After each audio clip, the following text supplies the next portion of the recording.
Oh man, this tight little quarters here. This makes this room look very small. Sound of the day.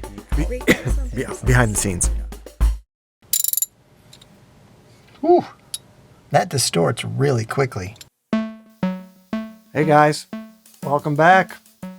Sound of the day, episode 17, behind the scenes. So when I was coming up with this idea, naturally it occurred to me, if I'm going to be shooting a sound about ratchet wrenches, what goes hand in hand? A toolbox, a garage workshop. Of course I'm going to shoot it outside in the garage workshop. The thing is, here in Northeast Ohio, in February, it's technically March now, it tends to be pretty cold, and it was 18 degrees outside. Fortunately, my workshop is heated, but when I'm not out there, I usually don't keep it very warm, so it stays around like 40-ish degrees. So I went out there, started shooting it. I'm like, okay, yeah, it's chilly, but it took me probably a good 2-3 hours to get all the shots that I needed. I know, it's surprising how long these things take. Anyways, it took me 2 to 3 hours, and by the time I was done, my hands were literally, I couldn't feel the back of my hands, and I could barely move my fingers. So, word to the wise, you're going to be shooting a video, heat the area you're going to be shooting the video in. The garage workshop doesn't tend to be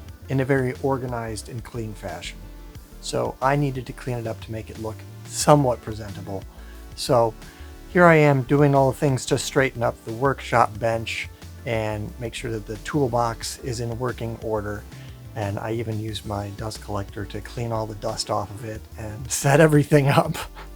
The first thing I needed to do was plan my opening shot, and as you can probably tell, I shoot all this stuff on my cell phone, and they're just so good. There's no reason to go invest in $2,000 new camera equipment when you get a new camera almost every 2 years. The DSLR that you saw in my last video, while I do use that, that's like 8 years old. It doesn't have 4K, it doesn't have super slow motion, the high dynamic range that all cell phone cameras carry by default, that doesn't have it. So there's so much more post-processing you have to do with an 8-year-old DSLR that you just don't have to do with a cell phone. So planning out this shot here, and this is literally the shot that I used from the video. Jeez, I need to wash my hair before I do my cameo.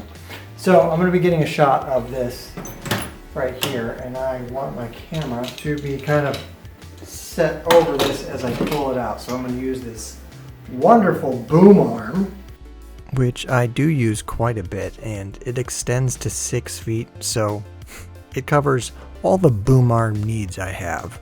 Time to get my handy phone camera. All right.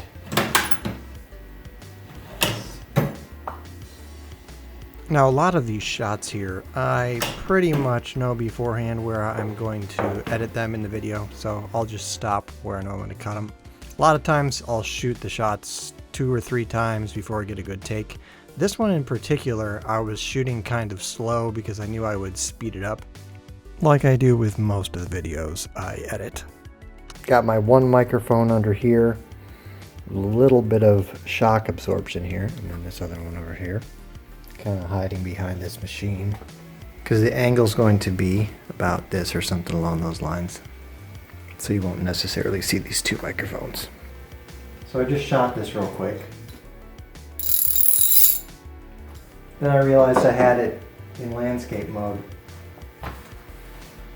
This is for TikTok, and it's in portrait mode. Portrait mode. After all that tedious microphone setup, I realized that it was getting the sounds of me moving around on here when I was bolting these things down, so I had to get another mic stand so I can do an over mic'd shot versus a down on the side shot. So the trials and tribulations of trying to get a good sound of the day. I have a real love for shots like this where the camera follows something that's moving so it looks like it's still against that. So this is what I want to do here. Grab this.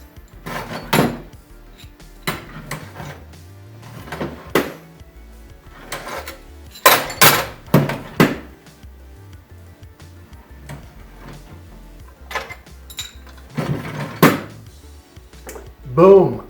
This is one of the final shots in the actual video with a cool camera angle. And again, a lot of this stuff gets cut out, sped up, or just edited out by the end of the final product. Nailed it. Wait, no, I screwed it. Here's the final shot set up here. I just finished it, so I'm not going to recreate it again just so I can show you what it looks like, because you can go watch the video and see what it looks like. But yeah, I have this massive boom arm. And the problem with these massive boom arms is they shake like crazy, so I gotta wait for it to stop wobbling before I can shoot the shot. And once I'm done shooting, back into the command center here, where I do all the editing with Premiere, and I use this MXL 990 microphone for all the voiceovers. Naturally, a popper stopper that I use to, and then once I'm done, I just scoot that out of the way so I can edit this.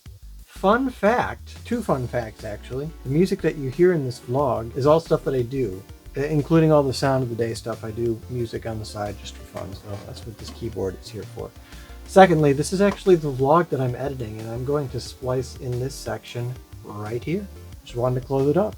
That's how I do that, edit all this together. The editing process is by far the most labor-intensive part of this. As you can tell, there are so many cuts and so many different video clips that I use here. Here's my logo clip. Here's the Knives Out background picture that I'm using. So just throw that all together, edit it out, upload it to YouTube or TikTok, and that's about it. So thanks for joining me in this very cold, I think it's about 45 degrees, garage slash workshop slash studio slash Knives Out house set. I'll take it. Hey, go follow me on TikTok if you're not already. Thanks so much for watching. I hope you enjoyed it. I'll see you soon. Sound of the day.